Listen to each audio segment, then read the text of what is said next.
be getting back to the Mackey Arena in West Lafayette later in overtime to see how that one shakes down for the final 5 minutes. But right now, North Carolina and Wake Forest are 2-2. Bob Rathman, Larry Conley, and Phil Ford joining us in the booth tonight for this game. Let's now get to the ACC. Good evening, everybody, from the Greensboro Coliseum. Number 2, North Carolina, underway with its game against the Wake Forest Demon Deacons. The Tar Heels jumping off to a 4-2 lead. North Carolina coming into this one 15-1, and Muggsy Bogues ties the game. I'm working tonight with Larry Conley and former North Carolina All-America Phil Ford. And Wake Forest picking up a foul underneath as the Tar Heels attack. Head coach Dean Smith and his North Carolina Tar Heels here in Greensboro today. The Illinois-Purdue game has gone into overtime, and we will be updating you on the outcome of that Big Ten game. Joe Wolf to the free throw line for North Carolina. Joe, an 84% free throw shooter, and Phil Ford, we were talking earlier today, you feel this man may be the most underrated big man in college basketball. He's been such a main cog in the Carolina program for the past 3 years. I think this year he's starting to get some really recognition that he really deserves. He just does the little things to beat you, like he leaves the team in steel. Wake Forest with a quick break, and Muggsy Bogues. Sam Ivey travels, and the ball goes over to North Carolina. An early indication right there of North Carolina's defense. They came out after the made free throw, got into the press, and immediately Wake Forest got the ball in the hands of Muggsy Bogues, which is exactly what they wanted to do. Had that inside, but Ivy slipped and traveled, and North Carolina's got it back. Jeff Lebo working around to Wolfit. And a travel for the big guy from Wisconsin. So the Demon Deacons take over the basketball. Dean Smith, the head coach of the North Carolina Tar Heels, the living legend in Chapel Hill. And it's a pleasure tonight to work with Larry Conley and Phil Ford. There's Bob Stack, the Wake Forest coach. My colormen tonight, ladies and gentlemen, played for coaches who combined for 1,469 wins. Pretty good company tonight. And Phil, we helped them too. You know that? If for some reason you're not familiar, Phil Ford, of course, the All-America and National Player of the Year in North Carolina, and Larry Conley, dating back to his Kentucky days with the Baron Adolph Rupp. A long time ago. Oh, come on, Lawrence. 6-4 North Carolina. 16-19. The time remaining here in the first half of the Greensboro Coliseum. You'll see some empty seats here today. We should explain why. Here's Tony Black out of the corner. Phil, pretty good shooter, Black, from that range. He really is. Tied at 6. Here's J.R. Reed. First time he's touched the ball tonight. Reed scores. That's what makes him so tough. He gets positioned down low, and he's almost unstoppable down there. Mark Klein works it over to Tony Black. The Deacons, Larry Conley, must be patient to get a shot inside the confines of the 45-second clock, whether it comes on one pass or 10. Oh, there's one right there. And that was a great pass. Muggsy Bogues with a great assist. Got one of the best ratios in the country, Bob. Joe Wolf inside to Dave Popson. Ralph Kitley guarding it. Phil, it kind of looks like Wake Forest is playing a pretty good sloughing defense right here. They're getting a lot of good help on the outside. It looks like they've got Muggsy chasing right now, Kenny on the outside. I think that's what they have to do. Jeff Lebo, a 50% three-point shooter, nails one to give the Tar Heels a 3-point lead. So what do? You chase Kenny Smith, and Jeff Lebo buries it. 5 minutes into the first half at the Greensboro Coliseum.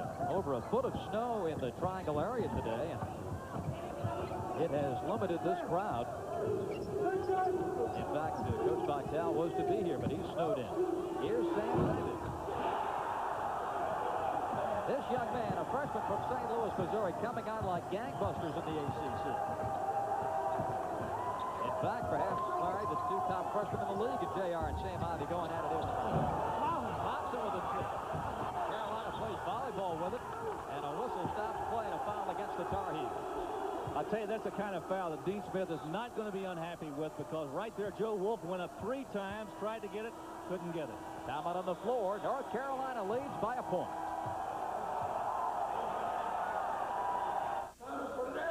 Like many before, you came here asking for just one thing. Sadowski, Shaboski, a chance. Pronounce Shidworski. You're gonna make it here, 'cause you make America work, and this fights for you. Here's to you, Beechwood Age, for that clean, crisp taste that says Budweiser. This Bud's for you. This baby will blow the doors off anything on the road, just like a BMW. Isn't she a beauty? BMW would build one like this. You think BMW has advanced technology? Listen to this. Your door is open. Huh? For about $22,000, you can own a BMW 325, or the hollow feeling of having settled for less. Piedmont Airlines presents a phone number so valuable, you'll never forgive yourself if you don't write it down. This is the number that'll get you airfares so low, you'll find them hard to believe. And you'll also get Piedmont service that's been rated among the best in the industry. So call Piedmont today. I got it. What could be simpler? The game at Purdue is tied in overtime at 84-84. Also, Illinois, I should say, in Indiana. Iowa and Indiana have just gotten underway. That's our situation. We're in overtime at West Lafayette now. Let's get a live update from Joe Payton, Bob Ford. We'll also then get you back to Carolina and Wake. Rebounded by Altenberger. No battle for it. It'll be Illinois basketball. On the alternating jump possession, Illinois will get it with 2:08 left to play. How many times have Norman and Arnold come up with the ball together? Here it is again. That almost goes down. There's Altenberger with the big rebound, misses the shot, and it's Arnold and Norman coming down together. We're tied at 84 with 2:08 to play. It'll be the Illini with the basketball underneath the Illinois basket. Altenberger will trigger it in. There's Coach Katie. It comes out to Bardo. Bardo with it.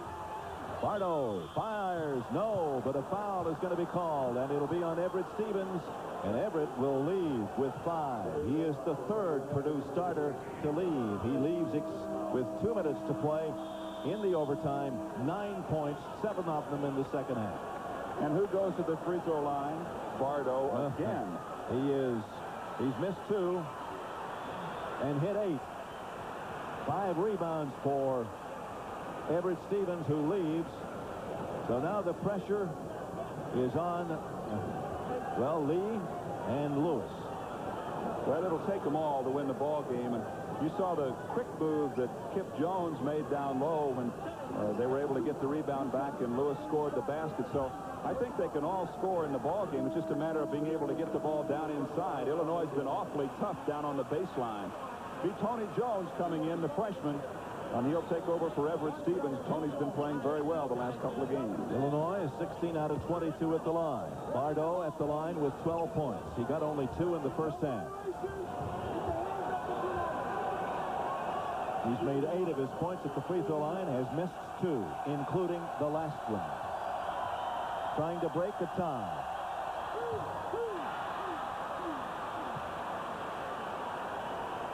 He has missed his last 2. Still trying to break an 84 tie. Bardo didn't get it. Purdue got the rebound. Game is tied with 1:57 to play. Tony Jones. Only 2 starters remain in there for Purdue. There's one of them right there. Troy Lewis. Comes out to Tony Jones. Doug Lee gets the ball. Feeds it in to Tony Jones, to Troy Lewis. Troy to Arnold. 15 seconds on the shot clock. Kip Jones, no. Battle for the rebound. It is kicked around, picked up by Arnold. More 45 seconds with 1:19 to play. Purdue's got a chance to play with the ball a while. 84-84. 3-point block is short. But there's a foul on Kip Jones. His second. So we'll go to the other end, and Illinois again will be at the free throw line with an opportunity to break a tie with 1:05 to play. Troy Lewis's reaction there, you see him talking to the official, was that he was hit on the arm on the shot. And that may be why the ball came up so short. Here's the shot. Yeah, no question about that. Right on the elbow. And at the free throw line is Norman. He made his last two. 16 out of 24 at the line for the Illini. 3 out of 4 for Norman at the line. 17 points. Illinois leads by 1. 85-84. 3 straight for Norman. 1:05 left to play. Here's Norman, the 6'8" senior out of Chicago, averaging 22-9. Has 18 points here tonight.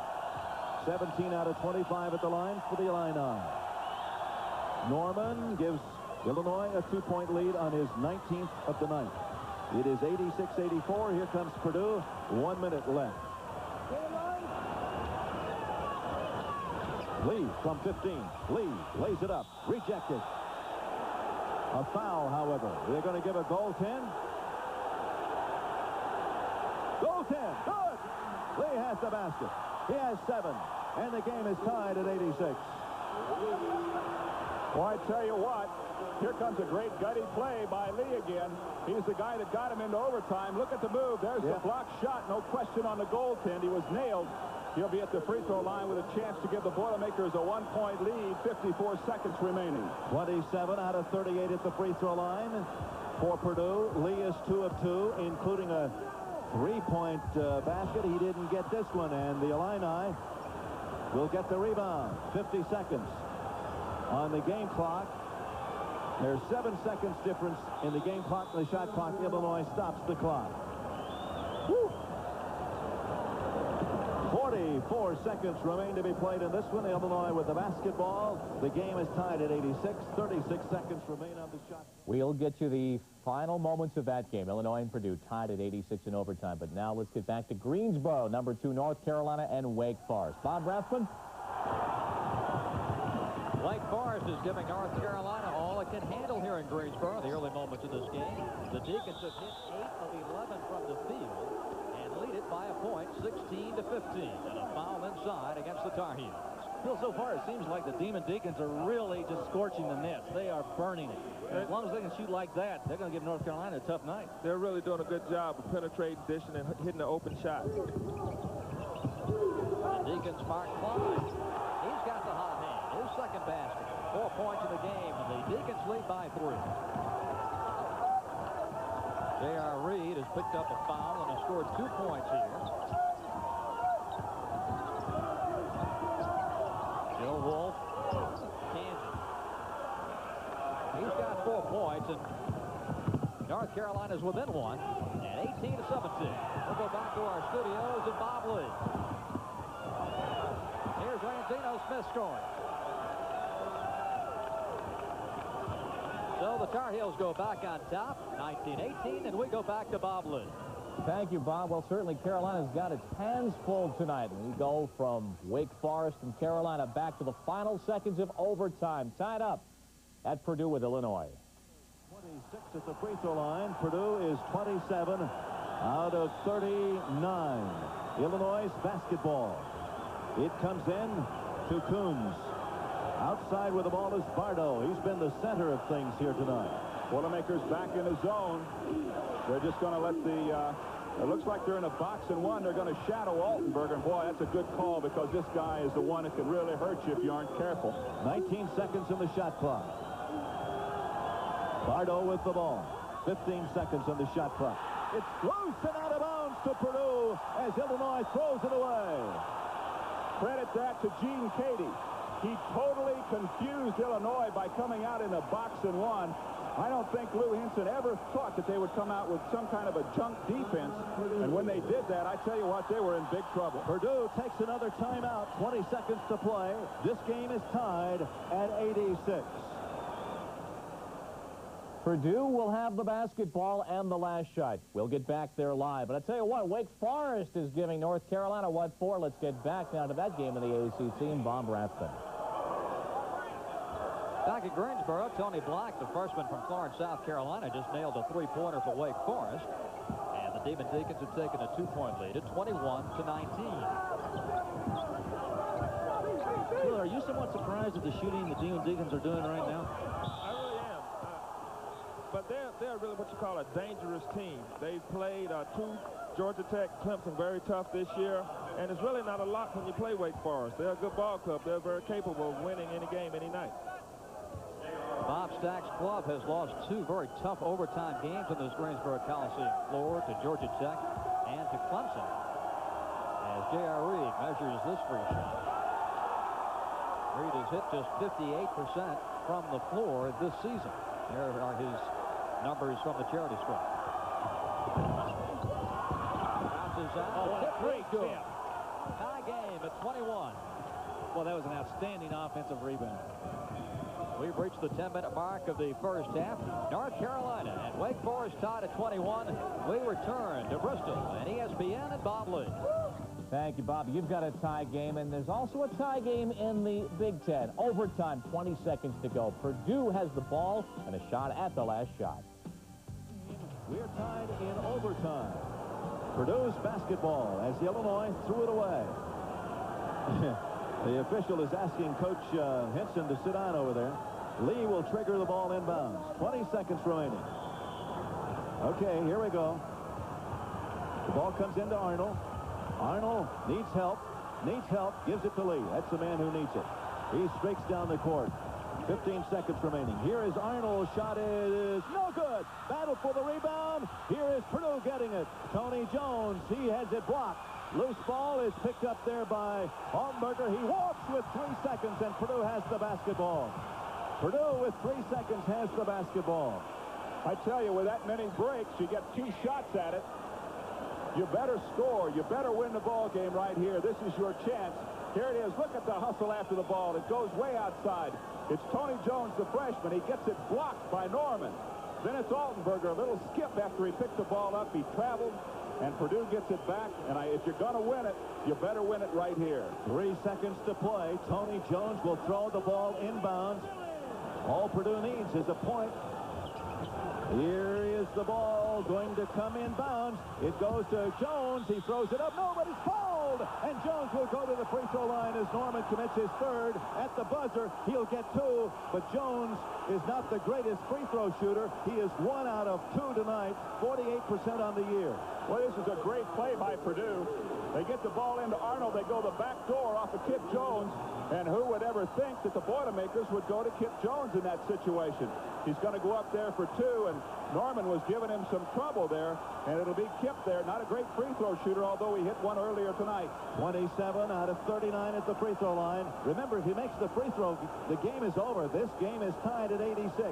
Kip Jones, the sophomore out of Decatur, is at the line. He'll have 2 tries. They say, what, a second is left on the clock, or the buzzer hasn't sounded? Evidently, the buzzer hasn't sounded yet, so the Boilermakers, or the Illini at least, will walk in there, and that'll be some bother. Although it's more normal to have players there than it is to stand there all by yourself. Okay, here is Jones with 1 point tonight. The Boilermakers tied it at the gun with a 3-pointer by Lee to send it in the overtime. Now they get a shot at winning with just a tick of a second left. Kip Jones at the line. He has an opportunity to put Purdue into the win column. He sets. Game is not over yet. Oh, it rolled off. Oh, how close can you get? Look at Gene Cady. He says, my goodness gracious. How close can you get? Boy, you would think that that thing would whirl in, all the things that have happened to the Boilermakers, although Illinois has had some things happen to them tonight, too. Kip will get another chance. Here it is. Game is over. Purdue has pulled it out on the free throw by Jones. Boilermakers win at 87-86. They'll be in a second-place tie in the Big Ten. What a win for the Purdue Boilermakers. But there is still a second, I guess, left, right? There is a second. There is a tick of the clock because the clock shows 0, but the buzzer had not sounded. Now Illinois will call a timeout. Okay, there is a second. Now, I remember a high school game in Illinois, and it was Quincy. They had a a shot at winning the game. They threw it the length of the court, and a Douglas kid had a chance to put it in. It rolled off with just the same amount of time. I think there's been a technical foul called here against the Purdue bench for getting out on the court. Is that right? Something has been called. I can't believe this.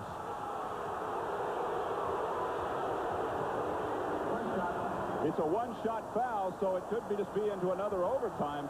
This is unbelievable what's going on here. I'm not sure what the call was, but it must have been a technical foul because of the people running onto the floor. Well, Altenberger will be at the line. He is a 78% free throw shooter. He is 1 out of 2 here tonight, though. So Altenberger has a shot at winning or tying the game. Altenberger will put it up there. He's shooting a technical. He fires it up. No! He missed it. Now there is still a tick off the clock to go. The ball will be out of bounds at midcourt, however. It'll be out of bounds at midcourt. This is an unbelievable basketball game. They're going to throw this ball at the basket, I would assume, and hope that there's a foul called. Here is Blackwell to throw it inbounds. He does. There's the buzzer. It is no good. Purdue wins it. And I say that for the second time with a surety now. It's 87-86, a tremendous win for the Boilermakers. They are now 6-1. Illinois is 5-2. And the Boilermakers are tied for second place, irrespective of what happens at Iowa. This is Joe Pate with Bob Ford, thanking you for joining us. Now, good night. After we pause, this 90 seconds for... What an ending to the game. The technical was on the team, a one-shot technical, not on the coach. So, indeed, it was one shot for Doug Altenberger to tie the game, possibly send us to a double overtime. He missed. And so Kip Jones, who had only 1 point to that moment on the game, a sophomore out of Decatur, Indiana, with the free throw with maybe 0.2 seconds to go, winning it for Purdue. Purdue had trailed 10-0 in this game, forced the tie on the Doug Lee three-pointer, and winning it on Kip Jones' free throw with no time on the clock. Now, that's the game we're going back to in just a second. Carolina by 4 right after this.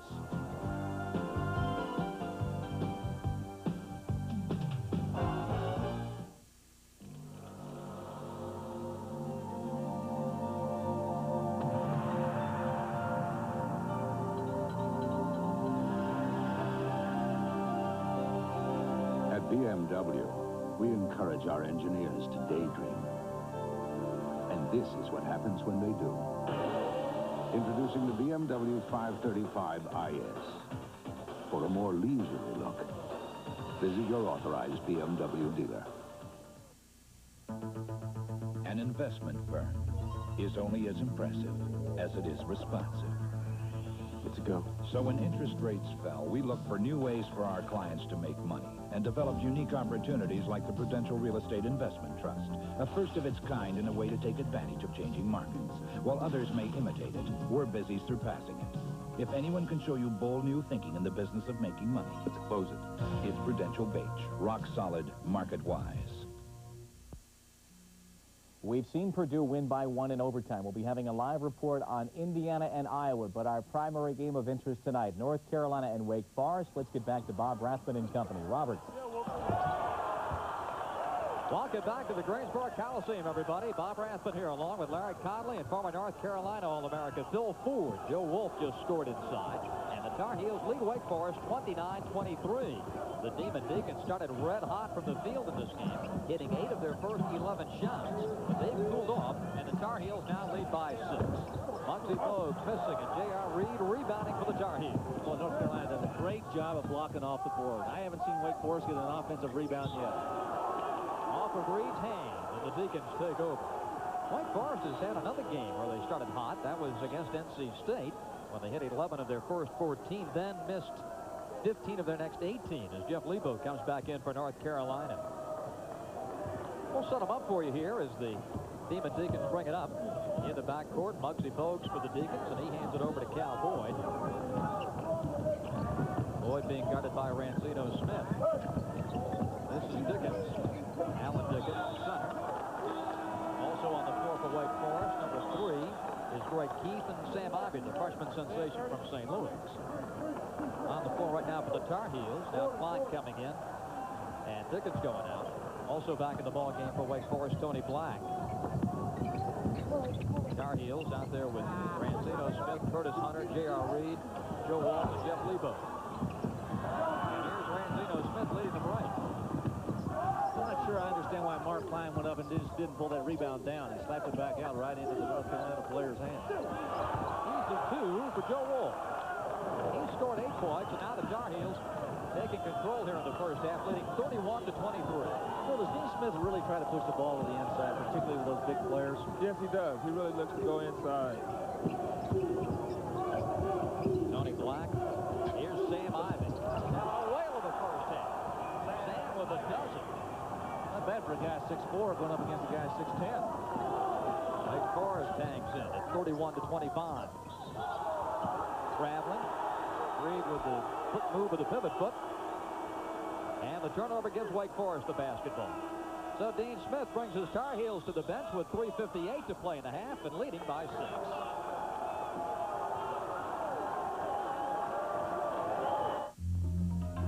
Konica tough.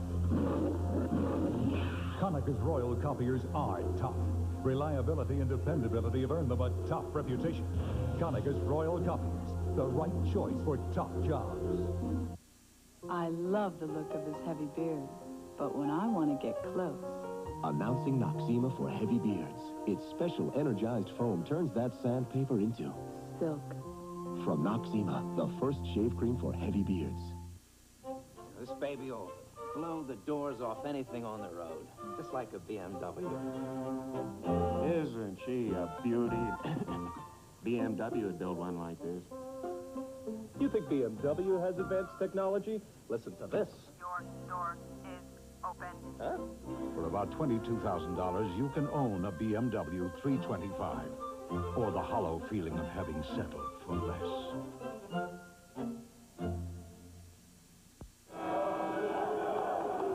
North Carolina leading Wake Forest 31-25.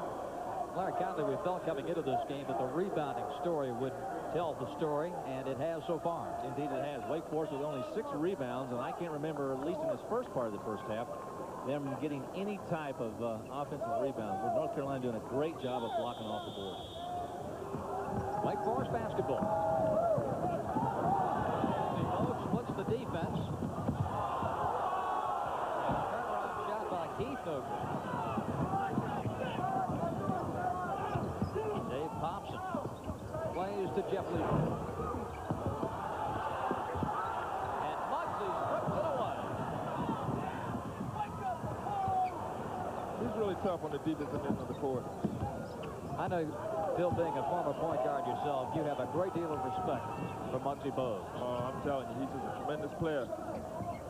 Back door to Sam Ivey. He climbed the back of Lebo and picks up the foul. You know what that was right there? That was intelligence. Jeff Lebo got himself in a position, seeing that lob come, and he got his body in there, and he had to reach right over his back. Bob Stack not very happy with that call right there, obviously. The North Carolina Tar Heels moving into the bonus. And Lebo, a dead-eye at the line at 85%, will be stepping up. Bill, it must be awfully disconcerting to have a guy like Muggsy Bogues on the floor all the time. Even when you're a big guy, you got to worry about him because he can pick your pocket and do it so cleanly you'll never feel it. He's the type of guy that can intimidate defensively. You know, if you don't see him when you're dribbling the basketball, it's always a good idea to pick it up because he's around you somewhere. You think guys think about that? Sure they do. 7 points for Jeff Lebo in the game. North Carolina leading 33-25 with 3:19 left to play in the first half. North Carolina coming out now. Full-court man-to-man defense. Talking about Tyrone Bogues' quickness. Watch Kenny Smith. Tony Black gets it back in. Black has scored 7 in this game. He's a freshman out of Florence, South Carolina. Dave Thompson long arms it in from 15 feet. That's the second time they've been able to do that. They get the made field goal, and Phil, what do they call that? The quick break after the made field goal. They have a world-class sprinter running it, too, in Kenny Smith. Not bad having Thompson right there to shoot it at the end, too. Here's Bogues guarded by Smith. These two teammates, in fact, roommates, in the World Championship in Spain. Another Wake Forest Tar Heels push it up. Thompson open again over Klein. I think he's found a home there. That's 3 shots he's hit from the same spot. And the timeout on the floor with 2:24 left to go in the first half. And North Carolina jumping out to its biggest lead of the game at 37-27. Dave Thompson has scored 8 and triggers another North Carolina 1. We'll be right back.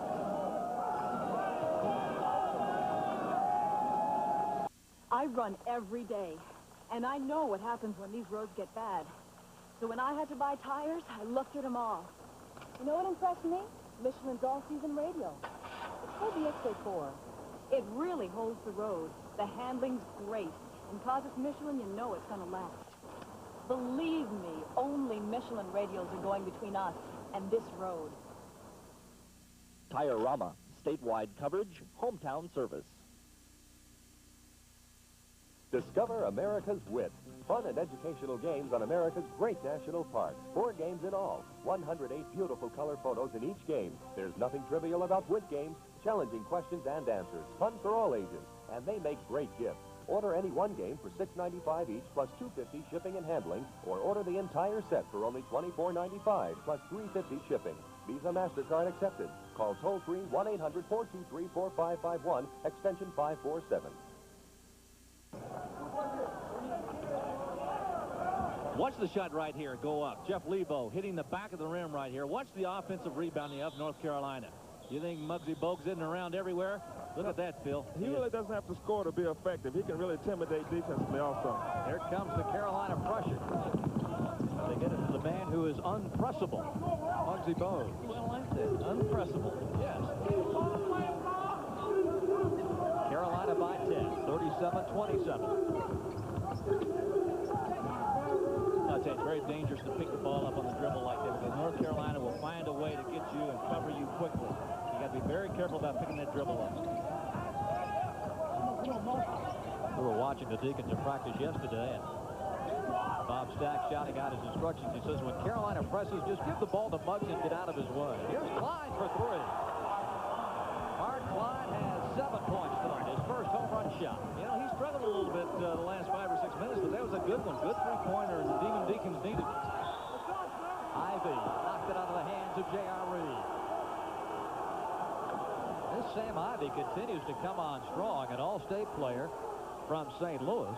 He had 18 last weekend at Duke, and that coming before he fouled out with over 5 minutes to play.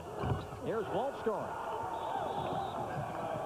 Something about the old gold and black that brings out the best in Joe Wolf. He's a 71% career shooter from the field against Wake Forest. Carolina leads by 9. Minute 20 remaining in the half.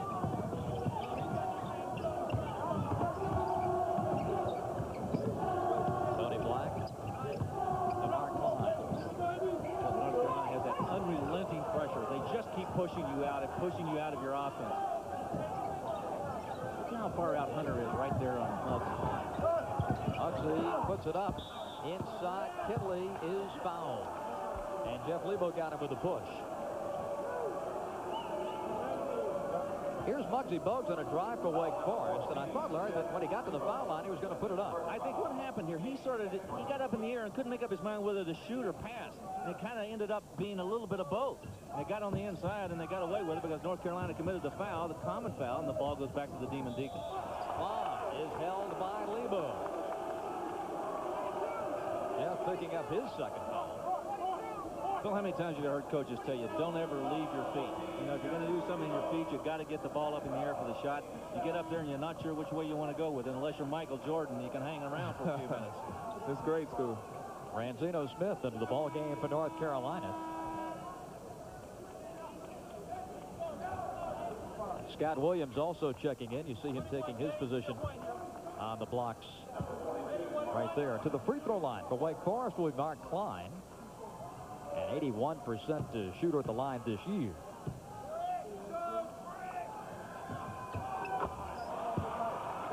(39-32). 55 seconds left to go in the half.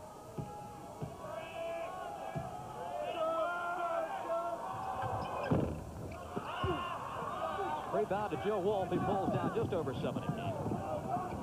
Well, North Carolina pull it out now. Want to take the last shot of the first half. They've got a little bit of time they can run. They've got about a 10-second differential. A steal. Loose ball out of bounds to North Carolina. Now Dick Paparo comes over and says it's Wake Forest ball. Bob Stack happy about that change. Now the Deacs have it with 41 seconds to go. You know, oftentimes an official gets screened off right there, and I think Dick Paparo made the right call. He had the right angle on it. Good team. Appreciate it. Muggsy Bogues working against Kenny Smith. They'll play for the final shot here. You know, the one thing you got to guard against right here is the 5-second call. North Carolina does such a great job on the traffic. Bogues, 6 and sags. Gets it over to Klein. You see the time remaining in the first half. 39-31, North Carolina leading.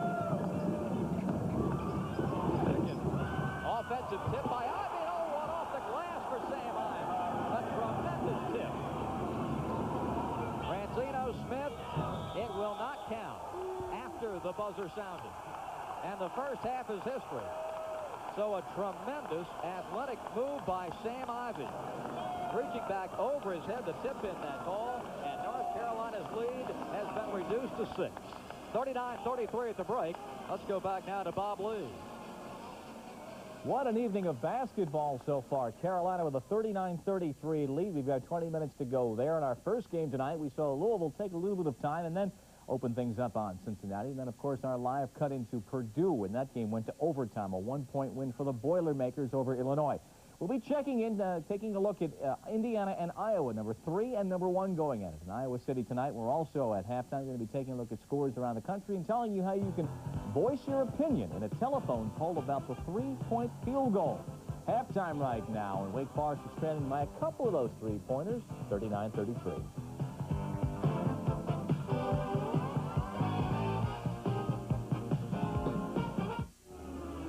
Nothing escapes the eye of Maxim. The world's first SLR with built-in autofocus, Minolta Maxim focuses by itself. Sharp, fast. Only the human eye focuses faster. With Minolta Maxim, you even get unexpected shots that would have gotten away. The incredible Maxim system. Only from the mind of Minolta. Give me a light. Bud Light. Oh, the chili. If you just ask for a light beer, you never know what you'll get. Give me a light. Bud Light. So if you want the less filling light beer with the first name and taste, don't just ask for a light beer. Well, give me a light. No, Bud Light. Bud Light. Because everything else is just a light.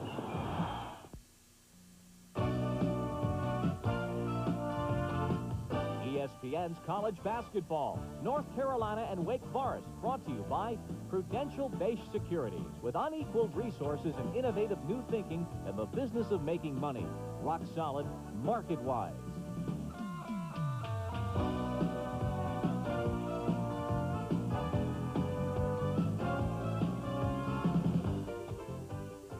Welcome back at halftime. Good evening. I'm Bob Lee. Game 2 of our doubleheader, and Wake Forest is hanging tough. We have seen them grow incrementally through the year. Yes, they've got that long losing streak in the Atlantic Coast Conference, but tonight on a snowy evening in North Carolina, they're playing very tough. It's a 36-30 score at halftime. 39-33, I should say. That 6-point lead. I have the other score in my mind because that's the score by which number 1 Iowa leads Indiana at this point. 36-30 with approximately 3 minutes remaining in the first half of that game. We'll be checking in live at that game as well, as we've seen also tonight the other game in the Big Ten. That was the game with Purdue and Illinois. It went to overtime, 87-86. Doug Lee tied the game up for Purdue with a 3-pointer at the buzzer of regulation, and then Kip Jones winning it with a free throw with no time remaining on the clock, but the buzzer hadn't sounded. The Purdue bench came on the court, technical foul, a one-shot technical. Doug Altenberger missed it with no time on the clock. The inbounds pass, no shot gotten off in time. Purdue wins it 87-86, a wild one. Scramble going on between Auburn and Alabama. This game into the second half now. And Auburn was way down in this game. They have climbed back. They're only down now 84-77. Our first game tonight, Louisville a winner over Cincinnati, 81-69. Virginia playing impressive basketball, winning at Georgia Tech tonight by 3. Yale and Army postponed because of the snow in the Northeast. VCU wins at Richmond tonight by a 13-point margin. Jacksonville and Charlotte in the Sun Belt, they were snowed out in Charlotte. They'll make it up at a later date. St. Joe's and Rutgers in the Atlantic 10 also were postponed by the snow. Back to the Big Ten, Michigan State and Wisconsin. That game is into the second half now. We have a final score just in. We understand a 81-78 final now. Michigan State has won that game by 3 over Wisconsin. Arkansas and Baylor in the Southwest Conference.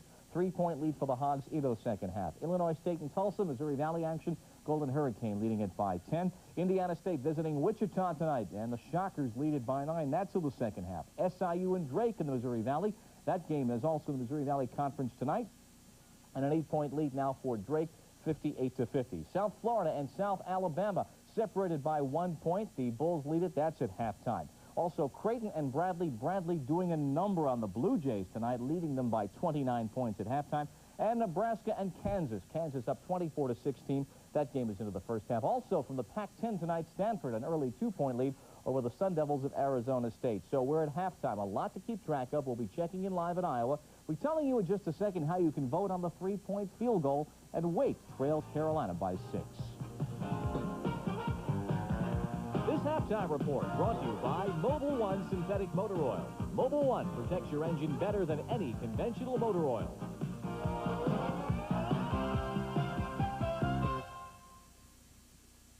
This young woman is about to repair her own car.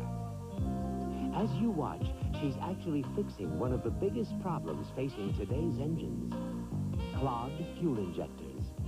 She's fixing it with Mobil Super Unleaded Gasoline. Its advanced detergent formula can unclog fuel injectors and give your car a new injection of power. Drive your engine clean with Mobil Super Unleaded, high octane with a plus. Strength, pride, tradition. For centuries, the Clydesdale has been known as a special breed.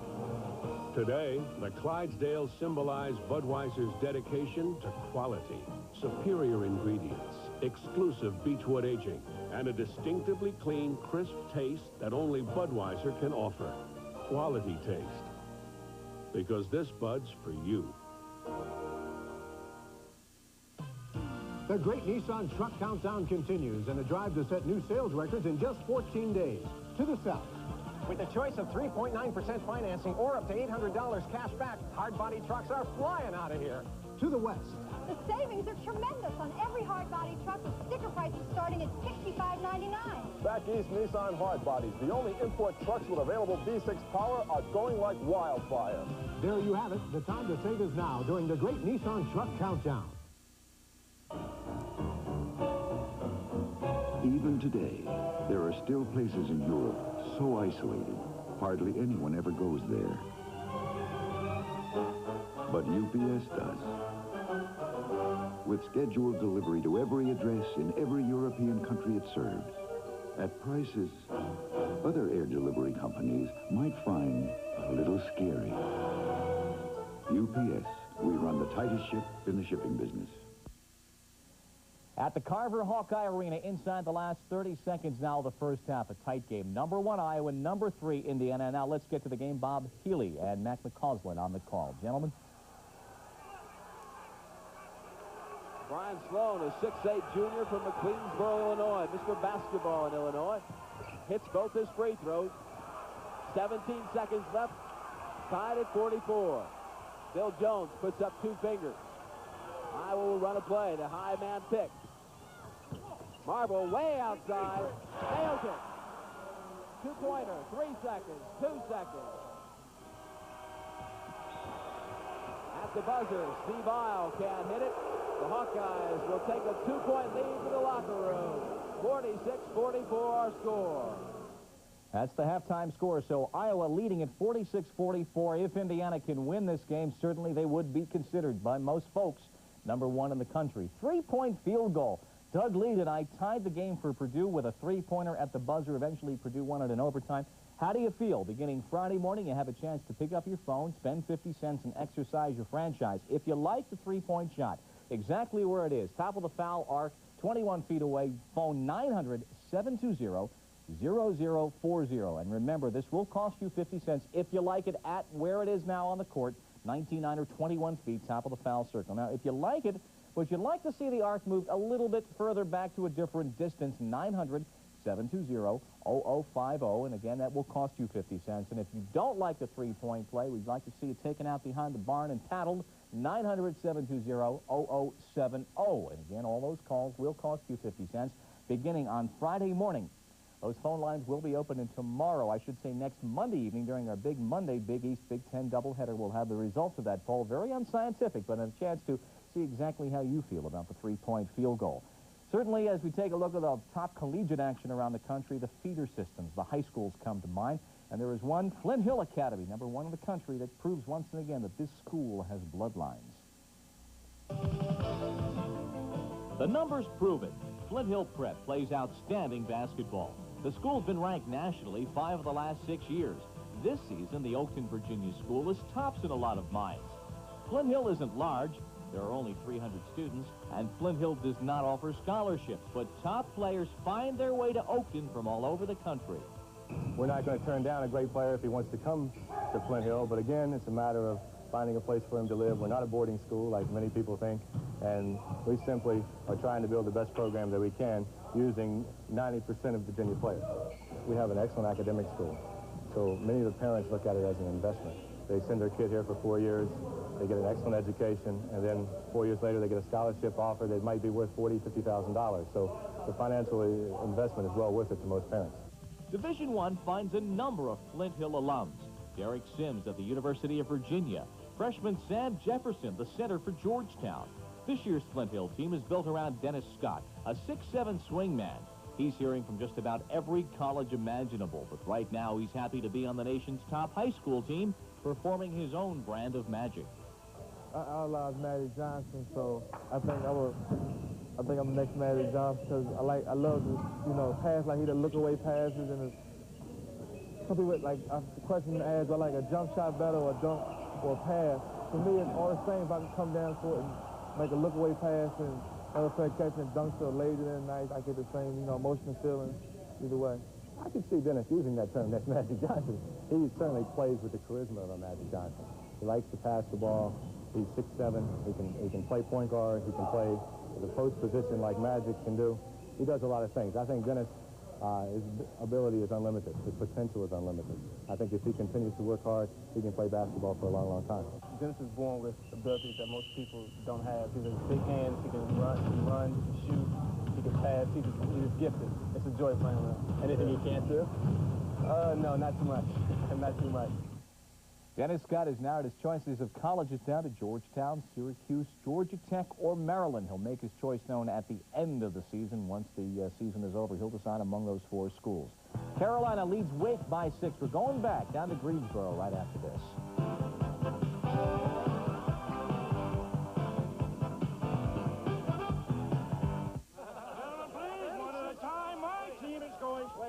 And you can print that. But the really big news is that I personally have made some big deals. Excuse me, sir.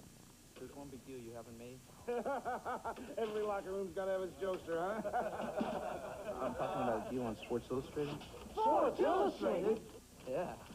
Yeah, see, Sports Illustrated gives you the feeling. Yes. Like how it feels to get caught in heavy Sunday traffic. Or come out and give it your best shot. And how it feels to steal the show. We know that, kid. What's the news? Savings of more than 50% off the cover price. Over 50%? Yeah, subscribe now and get 27 action-packed weeks for 3 installments of just $9.79 each. That's baseball, football, basketball, and more. You're a real hit, kid. I'll give you hits. What about a free videotape? The NFL Crunch Course. Since 43 minutes of the NFL's greatest hits makes a smashing gift, and it's free with your paid subscription. Free? Any more news, kids? Plus, you get their 87 baseball preview with schedule and their famous swimsuit issue. It's a journalistic expose that promises to be the media event of the year. Wow, Major League. Yeah, just call their toll-free number. You can even use your credit card. Let me get the facts straight, Mac. 27 weeks with a savings of 50%? Over 50%. Plus the baseball preview, the schedule, the swimsuit issue, and the free NFL Crunch Course tape. And that, gentlemen, is the big news. Sir, may we ask you one last question? Certainly, I know you boys want my... Where are the phones? That'll be all. Get the savings, the schedule, the special issues, the free Crunch Course tape, and get the feeling. What was that number, kid? 1-800. Sports Illustrated. Get the feeling. ESPN viewers call 1-800-621-3800. ESPN's college basketball, North Carolina and Wake Forest, brought to you by UPS. Whether it's for overnight letters or packages, UPS runs the tightest ship in the shipping business. And by Konicka's Royal Copiers, not just tough, tough to beat.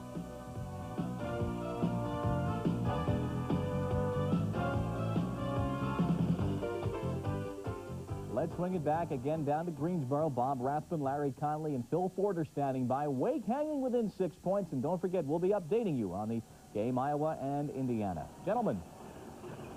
Thank you, Bob Lee. The North Carolina Tar Heels are leading Wake Forest 39-33 here at the break. I'm flanked by Larry Conley on my right, Phil Ford on my left. Larry Conley, Wake Forest accomplished 2 or 3 things. They shot the ball well, they took care of the basketball, but they did not hold their own on the boards. No, they didn't, you know, and that's what hurt them in the first half. That rebounding deficit, I think, is what caused them to have the 6-point deficit they have here at halftime.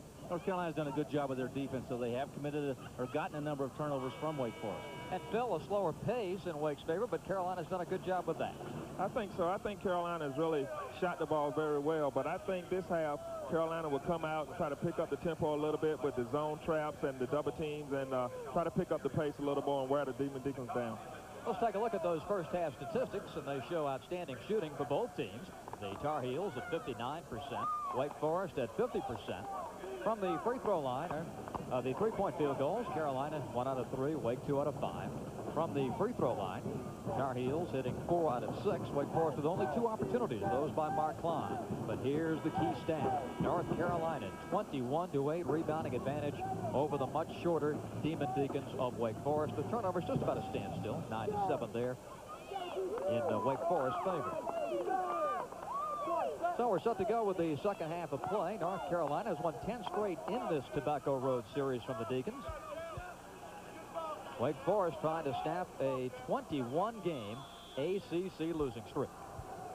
Bob Stack, coach of the Demon Deacons, and Larry, I think that Bob's pretty pleased to be 6 points down, even getting out-rebounded by that wide margin. Yeah, one thing I want to mention, too, in the first half, Tyrone Bogues had 9 assists in the first half. That is incredible.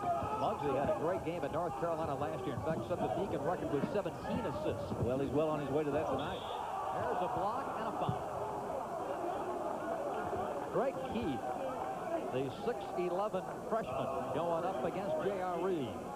Tar Heels love to get that basketball inside, and they like to get it to this man right here, J.R. Reed. Good dish, good look.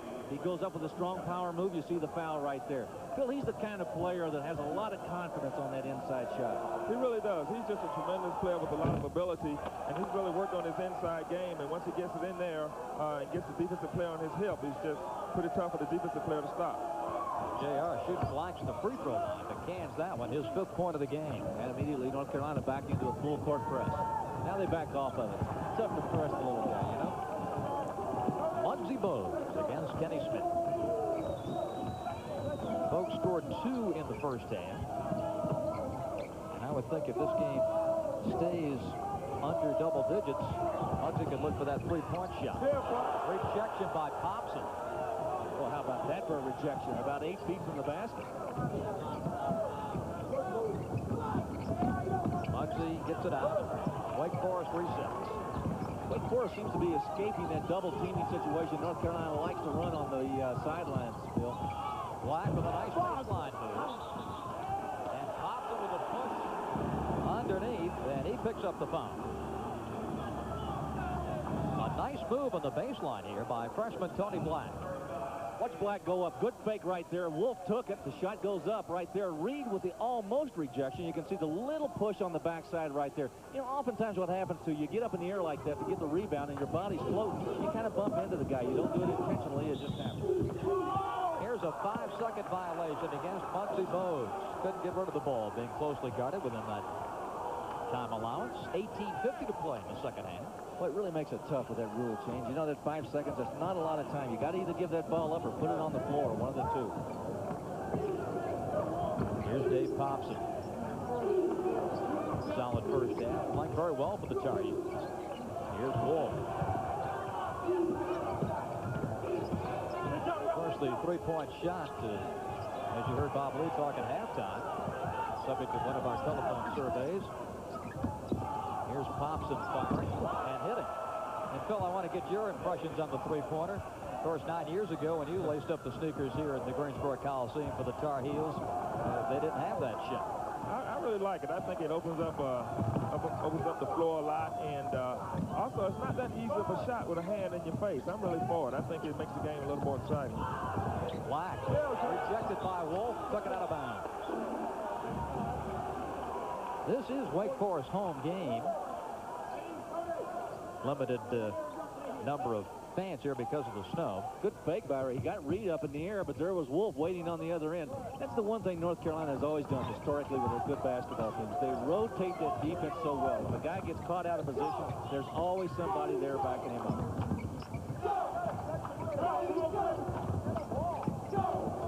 Mark Klein. Still a fall away. Klein has scored 10 here tonight. And the Tar Heels lead 42-35. Our man, J.R. Reed. You know what? That was done with class. Most guys want to go up, just slam it through. He just very softly laid it off the glass. J.R. coming off a 31-point performance against NC State last Sunday. The only other Tar Heel freshman to score his money, Mike O'Korn, did it in the NCAAs against Vegas, and Walter Davis against Duke.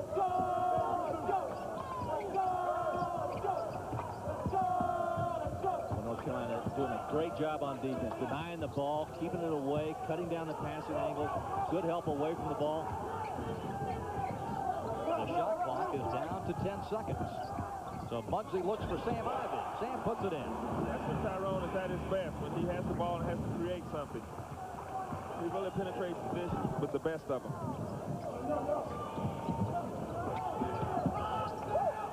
Here's Wolf. Kenny Smith, a great assist man in his own right. Feeds inside to Popson. And an offensive foul on Joe Wolf. One of the great passers in college basketball, the man to my left, Phil Ford. And here's a play by Muggsy Bogues. As you see it here, Muggsy is going to the basket. He draws Joe Wolf over. Leaves the Deacon player open for the layup. Nice basket by Ivey. He's got 16 tonight. And the Deacons have the basketball, trailing 44-37. Phil, Muggsy's a senior. Did you find in your junior and senior years with the newcomers it took a little more time to learn their games? I can't really say that because of the way that we played at North Carolina. You know, you didn't look to one player to do any particular thing. Kenny Smith hits the three-pointer. Well, I would look to that guy to do a lot of things. You know, especially when it came to scoring, everybody scored. Right. 47-37. Phil, that's really been a trademark of Tar Heel basketball teams under Dean Smith. Balanced scoring, making sure there isn't one great star that kind of takes over everything. He really likes to spread out the points. That's the hardest thing to beat. You know, when you have four guys with balanced scoring attack, it's much easier, much harder to defend than when you have one guy that's scoring. Oh. There's another steal by Muggsy Bogues. Deacons are trailing by 7. Something else that Bogues does for you. When you're playing with him, you got to stay alert because you never know when that ball's going to come to you. And he's the type of player that he'll get in a situation where you think he's just dead, can't go anywhere, and all of a sudden he hits you in the face. Now, the sign of a good point guard is that he makes the guys around him look good. Muggsy does that. Here's a steal by Curtis Hunter. Curtis Hunter puts an exclamation point on that 2 points. He's got 6 in the game. The Tar Heels go back up by 9.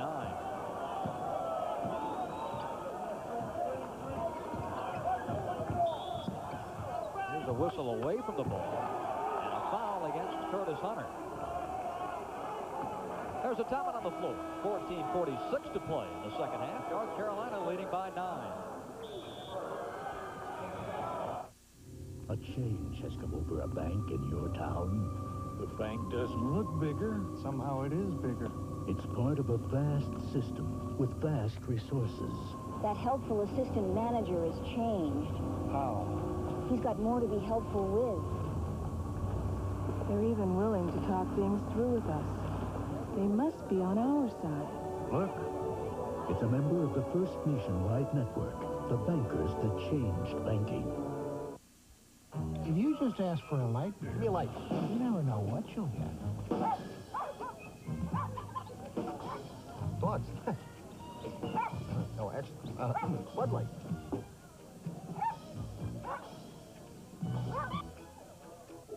So if you want the less filling light beer with the first name and taste, ask for Bud Light.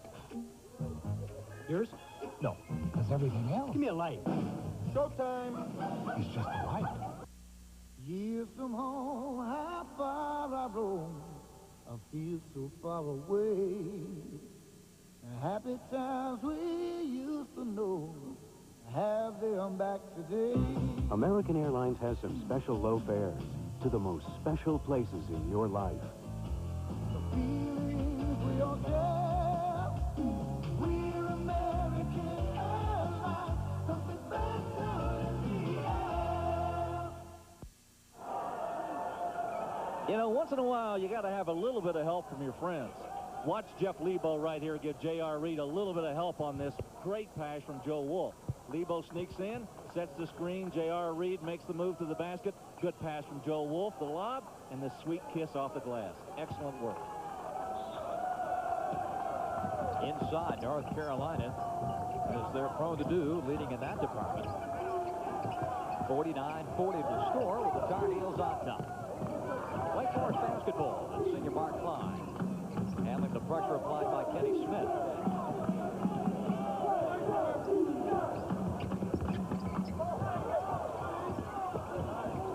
Cal Boyd in the ball game, along with Bogues in the backcourt for the Deacons. This is Boyd with it. Boy, Hunter did a 360. The Deacons throw it away, and the Tar Heels take over. But you can see there some of the problems in trying to stay with the ultra-quick Bugsy Bogues. So do you think sometimes Muggsy tries to do a little bit too much? I mean, I know he's a great player, but oftentimes I think sometimes the guy really assumes a little bit too much responsibility. I think sometimes he buries himself too deep, and he's not big enough to really finish off the play. Reed with a right-hander. Well, that's finishing off a play. How about that? A little jump hook there. Phil taught him that, I think, over practice. JR has scored 9, and the Tar Heels go up by 11. Tar Heels have not missed from the floor in the second half. They're 5 for 5. This is Sam Ivey over to Cal Boyd. Ivey's a good-looking freshman for Wake Forest. Push by Lebo, and Jeff picks up his third personal foul.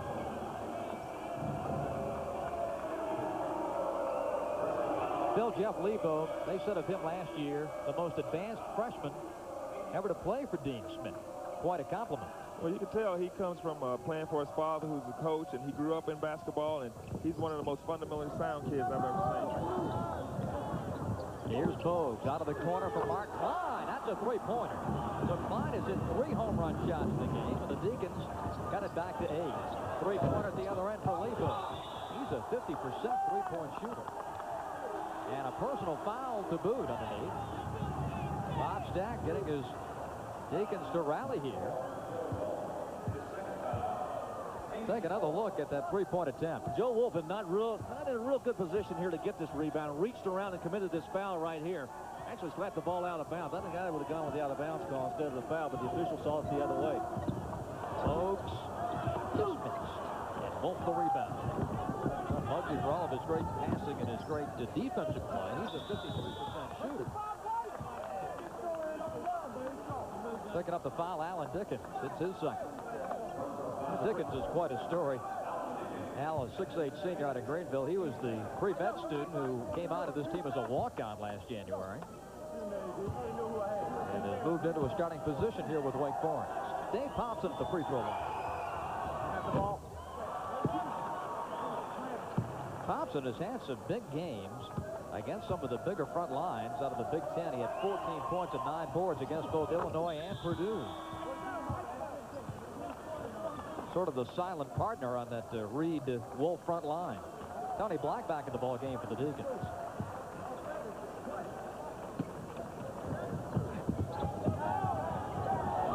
There goes Bogues. Inside, Ivy. Tough shot for the follow-up.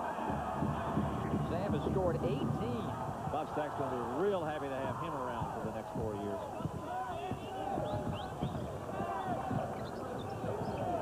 Sam coming out of the Midwest to play, said he always wanted to play in the ACC, and when the Deacons made the contact, there's a 3-second violation against North Carolina. When the Deacons made the contact, he was more than ready to come to Winston-Salem.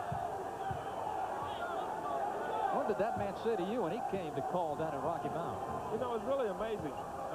We sat for an hour, and the term basketball didn't come up once. We talked about different things around the world, and I knew he was a great basketball coach, but right then I knew that he really cared for his players, and I wanted to come to school here. And still does. Here's Bogues. Muggsy inside. He's just a whirling dervish on that baseline. I tell you, he left Ranzino Smith nailed to the floor right there. He got in there, got the ball, and got turned around before Ranzino knew what happened. 53-45, North Carolina. Just under 12 minutes to play in the game. Cal Boyd. Southpaw missing. Hunter the rebound.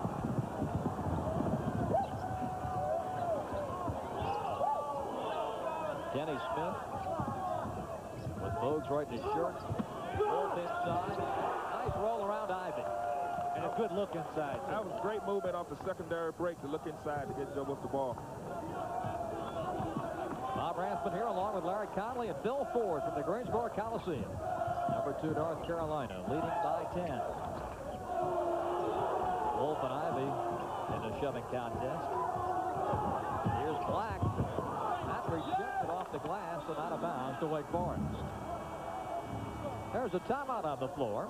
11-12 to play, and it's North Carolina leading the Demon Deacons by 10.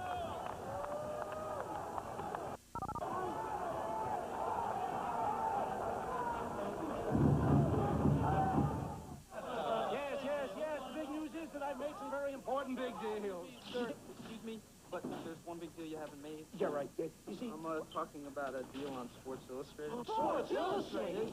Yeah. A savings more like 50% off the cover price. 27 action-packed weeks for 3 installments of just $9.79 each. Kid, you're a hit. Hit! What about free videotape? The NFL Crunch Course. It's 43 minutes of the NFL's greatest hits. Makes a smashing gift, and it's free with your paid subscription. Free. Plus, you get their 87 baseball preview with schedule and their famous swimsuit issue. Major League! Just call a toll-free number. You can even use your credit card. That's right. Get the savings, the schedule, the special issues, and the free Crunch Course tape. That's the big news. Any questions, gentlemen? Where are the phones? That'll be all right. Sports Illustrated. Get the feeling. Call now, 1-800-525-500. We've been talking all evening about Sam Ivy, this young freshman for Wake Forest. Watch him get great positioning on the inside right here against Joe Wolf. Spreads himself out, good low movement, fade away, got it right over Wolf's outstretched hand and got it in the basket. A tough shot, and he still got it in over the outstretched hand of Wolf. Sam Ivy has scored 18 points tonight. And the Deacons played in. Ivy missed that one. Carolina rebounding with Thompson.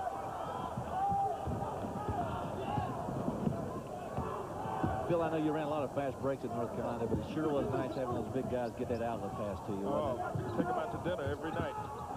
Here's JR. And Muggsy Bogues brings it up.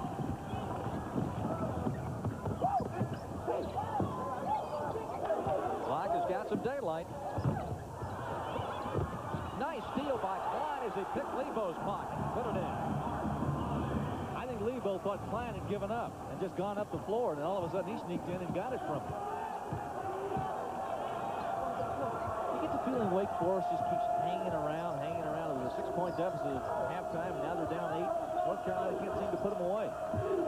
Lebo, this is a 3-point attempt. And they save it for Kenny Smith. Smith no good on a rebound foul on Dave Popson. That's the 3rd foul on Dave Popson. I mentioned the quick hands of Mark Klein. Let's take a look here as Lebo came up with the ball and thought he was going to start a break. I think probably Tyrone Bogues has been teaching Mark Klein some tricks. Here he got inside, got the ball back, and stuck it in. Good move right there by Mark Klein. 10-minute mark in the second half. 55-47, North Carolina.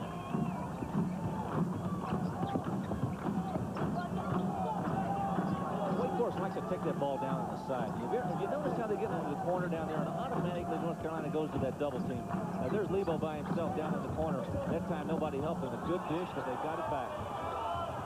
And North Carolina takes over. Joe Wolf pulls it over to Jeff Lebo. The time remaining here in Greensboro.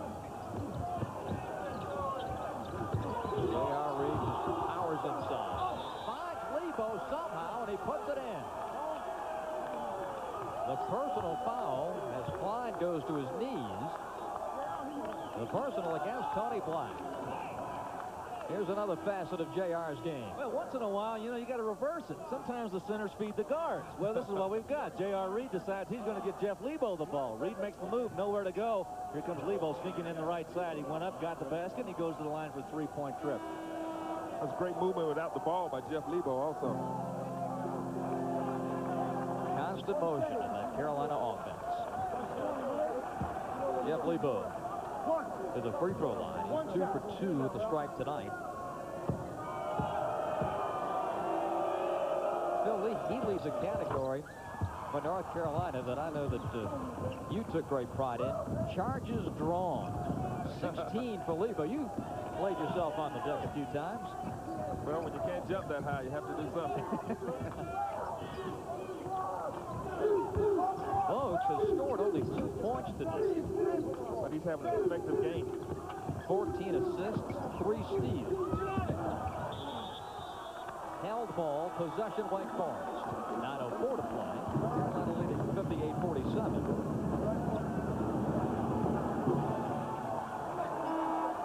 White ball. So the Deacons will play it in. There's a problem at the scorers table. Mark Klein out of the ball game. See him right behind Bob Stack, just a tad shaken up. He should be back shortly. He got involved in that Lebo Black confrontation down underneath earlier, and it was what was hurting him. He was down, grabbing his pants, spinning over at the waist. Wide open. That's a double dribble. Yes, it is. Freshman Antonio Johnson with the violation. Antonio got a little excited. He came into the basketball game, decided he was going to try it twice. It worked all right the first time. Came back up, he put it on the floor, and it came right back up to him. Checking the air pressure in the ball. Here's Kenny Smith. Rebound Carolina and Curtis Hunter. Kenny Smith. Whoa, falls back and puts it in. Phil, in all the years I've been watching North Carolina teams, I think there's one thing that stands out in my mind that makes North Carolina an outstanding club. I mean, they won so many games. It's their rebounding. They're one of the best rebounding clubs I have ever seen play this game in the last 10 years. That's true. Coach Smith always emphasized the rebounding. And as you know,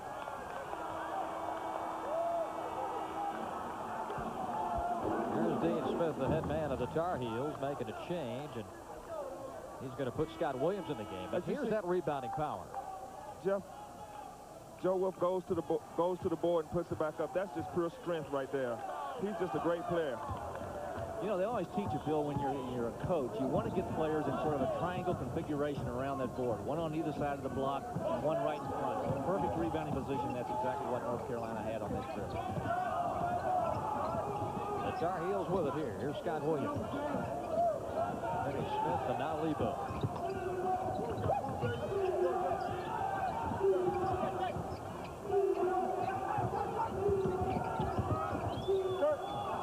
Lebo. It's a slight opening, and he can't. Well, the patience to make the play work, and Lebo nails that jump shot. 10 points for Jeff in the ball game. Carolina out to a 15-point lead. 7:46 to play, and it's the Tar Heels, 62-47.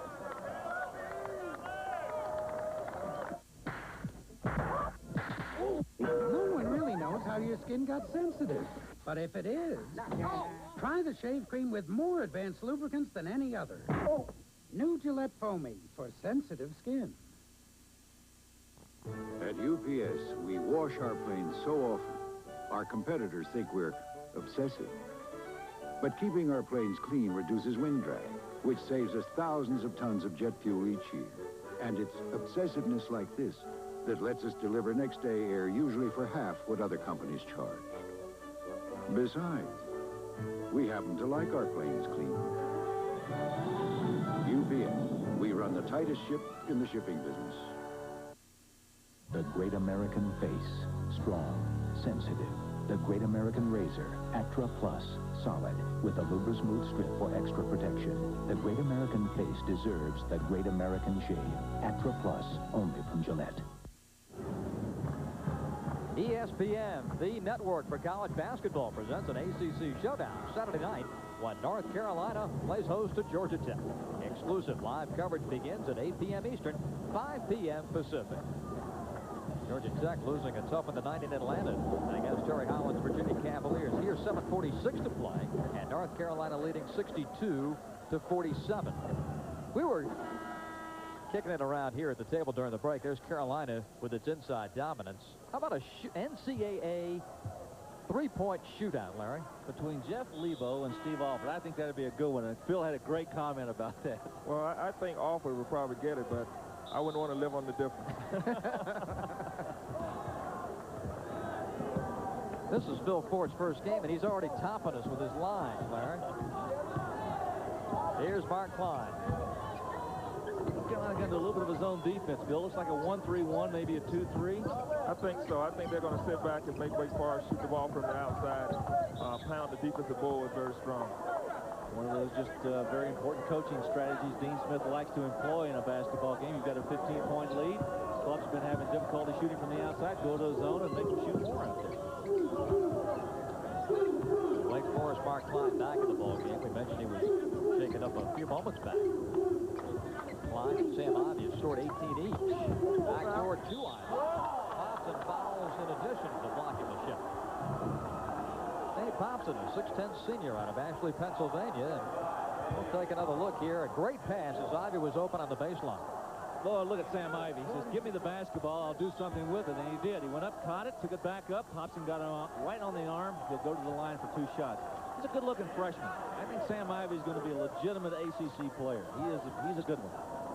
Phil, as you can certainly attest, it's not easy to jump into this league and play and produce those kind of numbers. No, it's not. It's one of the toughest leagues in the country, and for a guy to come in his freshman year and to contribute the way he's doing is really outstanding.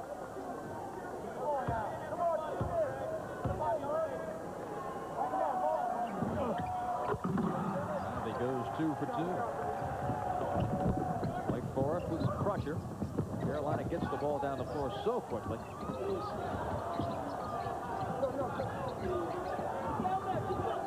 Hunter finds Lebo. That's another trait of a good Dean Smith club.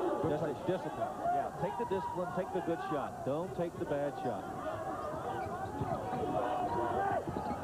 Underneath, the Wolf saves to Lebo.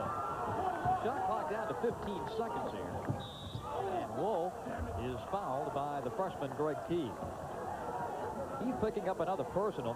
Quite a story. This young man was 5'8" as a freshman in high school, and he has just exploded to 6'11". It's going to take him some time to catch up with that growth spurt.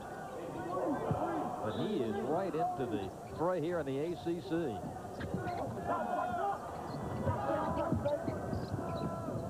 Wolf. And Ivey the ball. 62-49 North Carolina. 6:20 to play.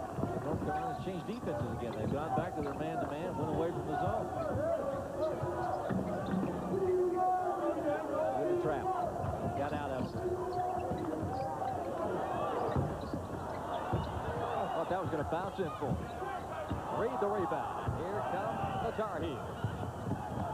Smith motors around Bogues. Foul before the shot. Well, I think Muggsy Bogues just got away with a good one because Kenny was going in for a layup. Kenny Smith, such an explosive step to the basket. This is what's going to make Kenny Smith great in the pros. The way he reads the break there, knows to go around Tyrone Bogues, explodes to the basket. He has tremendous speed. 62-49 North Carolina. And Hunter travels.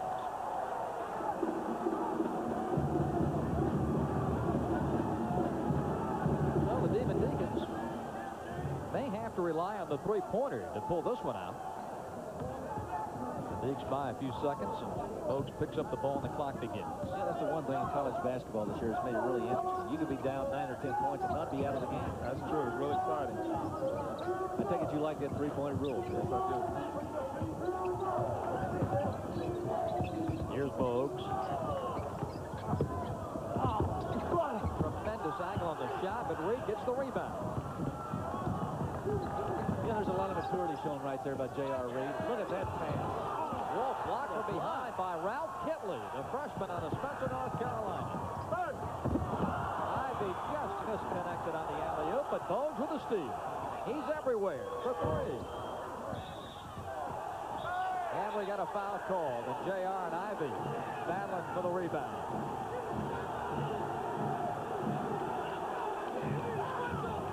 Bogues came up with a steal and launched a three-pointer. Well, we got a little ACC pushing and shoving going on here. A miss right here by Bogues. It comes off on the other side.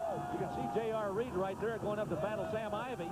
They came down. Reed went to the floor. Ivy standing over him, and J.R. got up to say a few choice words. He's not going to stay on the campus for very long. 5:06 to play. I don't think many folks are going to want to pick on J.R., Phil. 6'9", 244. It's hard to believe he's a freshman. He's a really big guy. He seems to be really under control, too, Phil. The way he plays. I really, as a freshman, you usually don't find a freshman who plays that much under control. He does. J.R. scored. You know, Phil, we were talking earlier today about J.R., and I put the question to you. It has been quite some time since North Carolina had a big bruiser in the middle. They've had a lot of height and a lot of talent, but a physical player like J.R., they've been few and far between at Chapel Hill. That's true. He's one of the few that has decided to come to school and play in North Carolina. Sam Ivy with a good move. Baseline.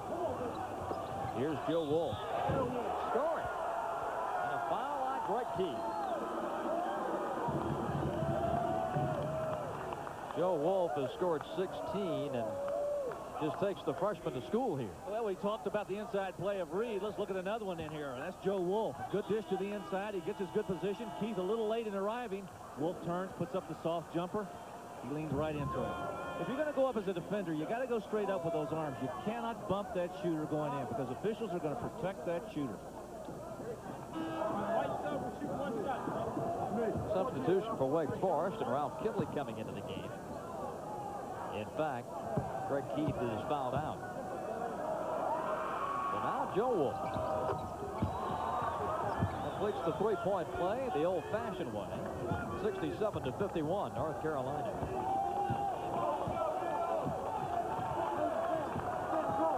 Time is beginning to run out on Wake Forest, and North Carolina goes back into that zone defense. Another change in their defenses. Black for three. Reed the ball. Wolf has some daylight, but gives him a trailer Reed, and look out below. Hello, hello. This is not for the meek and timid. Folks, let me tell you what makes this play. Watch Kenny Smith right here. Get it to Wolf in the corner, who gets it to Reed in the middle, and a goodbye ball. Woo! Down and in. We'll have to think about that one for a while. Down on the floor, 4:02 to play. Carolina by 18.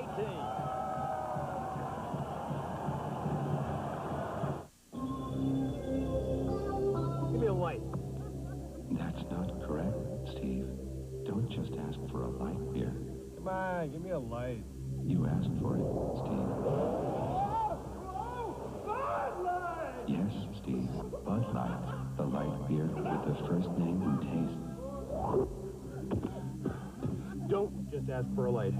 Bud Light, because everything else isn't just a light, Steve. There's a time to think about life insurance, and State Farm is there. I'm State Farm agent Mike Callen. The biggest reasons young parents start thinking about life insurance are kids.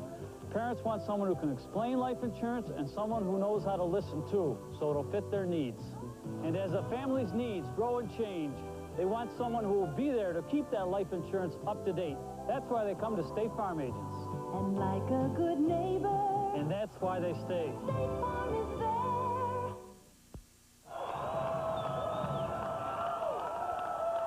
Larry, there's a runaway freight train from Virginia Beach. Indeed there is. Right down the middle, J.R. Reed.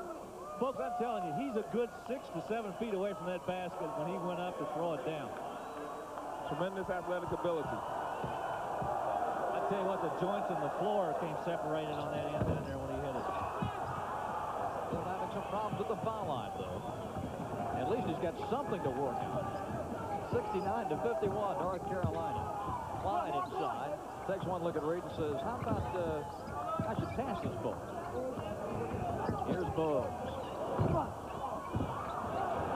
Once he pulls it out. And he's got 2 rebounds, though. Klein tries the three-point shot. Kitley. And Wolf clear. Phil, I would expect Dean Smith to start pulling that ball out now and really beginning to run the clock. He really don't want to press this thing any further. He's got an 18-point lead. Don't you feel like that's be his strategy? I think that's a smart thing to do. Make sure you get the good shot. I know when you were playing, they didn't have that 45-second clock. You guys love to run that 4 corners. I know you were the anchor on that thing. What is that? For what? 4 corners? You ever heard of that? No, never heard of that. Larry, I really believe there has not been a guard since to run the 4 corners like Bill Ford ran it for the Tar Heels. He was the best I ever saw. Thank you. 3 minutes and 10 seconds remaining. 69 to 51, North Carolina. Curtis Hunter coming into the game as Popson fouls out. And to the free throw line will be Ralph Kitley. He's a 6'10 freshman. Played on a state championship team at North Rowan High School. Just about an hour from here. Rebound to Reed.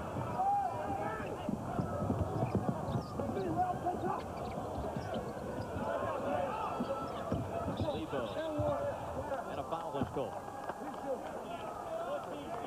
I think Jeff kind of caught J.R. by surprise there. He broke to the basket, and the pass was behind him instead of in front of him, and he made a good athletic move to catch it and bring it back and start for the basket. So to the free throw line goes Jeff Lebo. 1+1. Jeff has hit 1 3-pointer in this game tonight. Here you see his numbers from the foul line. Go straight across. 1. He hit 2 3-pointers in overtime to give the Tar Heels a victory over SMU in Dallas earlier this year. A hard-fought victory over Yes, it was. You'll remember Carolina blew out Purdue, and then the next night had to fight for their lives against the Mustangs.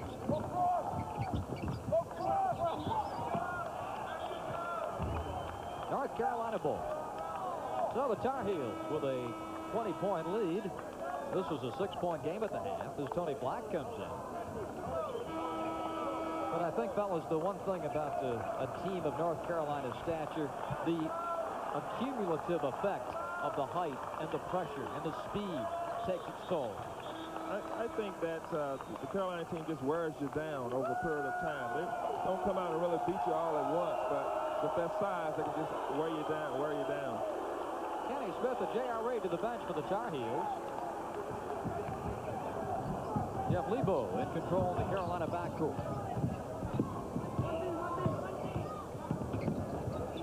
You know, Phil, to add a footnote to what you're saying, I think that's absolutely true. And plus the fact that North Carolina, as you see Randino Smith hit, North Carolina is so deep, and they run so many good players at you that eventually it does begin physically to wear you down because a lot of clubs don't have that kind of depth. Steal by Steve Bucknall. And Cal Boyd comes up with a steal.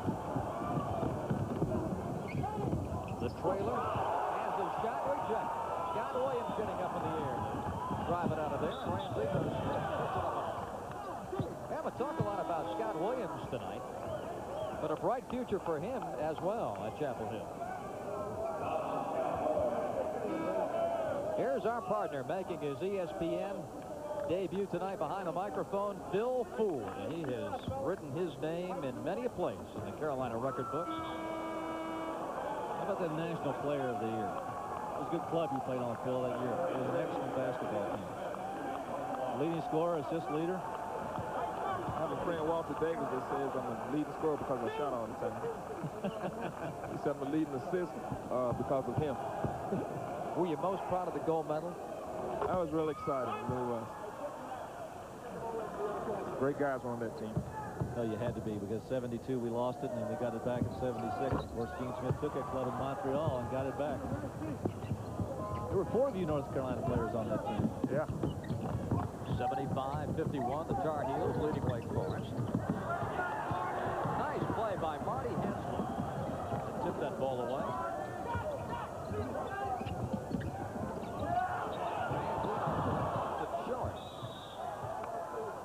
Personal foul on Scott Williams. Do you think Randino Smith heard the pitter-patter of little feet?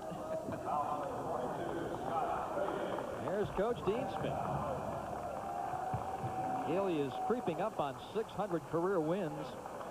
Dean Smith enters tonight's game at 594, a minute 48 away from number 595. He'll become the 10th coach all time to gain 600 wins. Phil, what was the best thing about playing for Dean Smith? I think the fact that you really knew that he cared for you as a person. Everybody knows that he's a tremendous basketball coach, but I'm just honored to just know what kind of person he really is. Alan Dickens.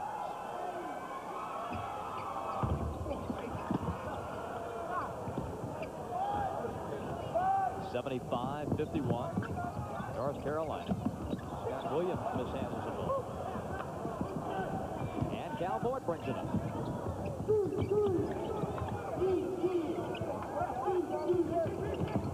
Black. And Rodney Hyatt, freshman walk-on from Waynesboro, North Carolina, brings it up to Curtis Hunter. You know, Phil, in my days of playing back years ago, I always used to love when the Subs to get in and play. We used to root for them as much as they used to root for us. That's true. One of the great innovations of Dean Smith, the blue team, a group of 5 subs that would come off the bench, the shock troops. Inside, here's Williams. Scored! Great control for Scott Williams. He's one of the hardest working guys on the basketball team. Well, I think it's an interesting story you were telling us before the game today about that play that you guys have in practice where the players have to go out, the freshmen go out of bounds after that ball. You might want to relay that story. Anytime in practice the ball goes out of bounds, the freshmen have to retrieve the ball and get it back in play, and he always gets all of the balls that go out of bounds. He really hustles a lot. 77-51 North Carolina. And the rebound to Ralph Kidley.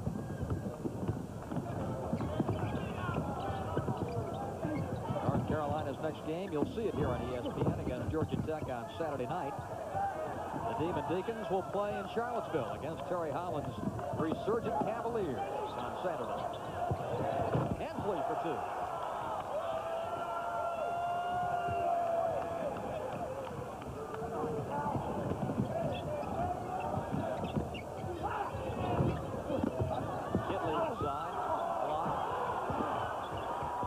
Dickens, he'll try it and score it. A foul on North Carolina. Just 18 seconds remaining here in Greensboro with the number 2 North Carolina Tar Heels leading 79-53. There's Muggsy Bogues. Scored but 2 today, and Here's a look at the Wake Forest Media Guide cover, and I think, Larry and Phil, this is one of the outstanding covers of the year in college basketball. I don't think there's any question about that. There he is wearing the medal around his neck. The youngster somewhere in the ages of 8 and 9 on either side of him flanking him. There he is about the same size.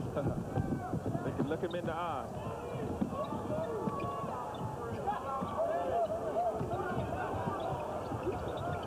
4 seconds, 3. Tony Block picks it up, and that'll be the ball game. So the North Carolina Tar Heels ahead by only 6 at the half. Destroy the Wake Forest Demon Deacons in the final 20 minutes of play. The final score, North Carolina 79 and Wake Forest 53. Career win 595 for Dean Smith. For Larry Conley and Phil Ford, this is Bob Rathman in Greensboro with the Tar Heels winning and winning big. Now let's go back to Bristol and Bob Lee. Thank you, Bob Rathman. And indeed, as you mentioned late in that game, Dean Smith with now 595. He'll get number 600 probably sometime early in February. His team right now, the consensus number 2 team in the country. What a night. We have seen a great deal of basketball. We will recap it between now and the top of the hour and also get you caught up on what's happening in the Indiana-Iowa game. Our next game coming along on ESPN will be Saturday, Georgia Tech and North Carolina. We'll have a chance to take another look at the Tar Heels. It'll be coming along at 8 p.m. Eastern Time on Saturday evening from the Atlantic Coast Conference. And Big Monday. Of course, every Monday, a Big East, Big Ten doubleheader. Pittsburgh and Syracuse. Syracuse the other evening had a very tough time with Villanova. Game 1 of our doubleheader on Big Monday at 7:30 Eastern Time. Then Michigan State and Northwestern, the Big Ten half of our Big Monday at 9:30 Eastern Time. Let's get you caught up now on the Big Ten big game of the evening. Number 1, Iowa, and number 3, Indiana. This was a 2-point lead at halftime for Iowa. But in the second half, they have opened up a humongous lead at one point, as many as 15 points. B.J. Armstrong brings it down, will shovel it up, and in at this point a 15-point Iowa lead at last report now with several minutes to go in this game. An 89-81 lead in that game. 89-81, Iowa has the lead. Elsewhere tonight around the top 20, it was Illinois and Purdue.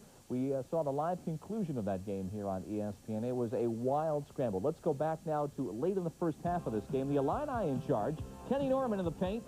Draws the foul. He had 19 on the game. Lou Henson's team is up 10 points at halftime. Purdue comes back. Doug Lee to Todd Mitchell. And a 3-point play.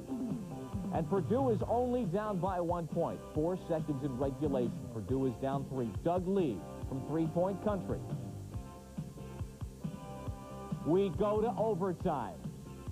At 80-80, Doug Lee gives Purdue a second life. Now with 1 second to go in the overtime, Kip Jones on the line hits the second of 2. Still, the buzzer has not gone. Now a technical foul on the bench for coming onto the court.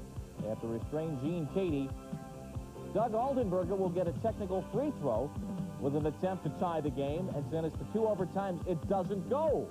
So despite the technical and the late attempt that did not get put up in time by Illinois, Purdue in a while, one of your wilder finishes of recent years, wins at 87-86 in overtime against Illinois. And Purdue watched as Illinois got the first 10 points of that game, but Purdue finally comes away with the win. Auburn and Alabama went at it tonight, and Alabama had the big early lead and holds on to win by 6, 88-82 in the Southeastern Conference. North Carolina with the victory tonight over Wake in Game 2 of our doubleheader, 79-53. We'll have more scores as we continue, wrapping it up on a big doubleheader.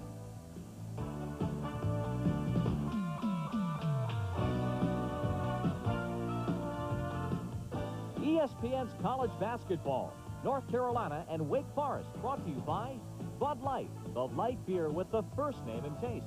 Everything else is just a light.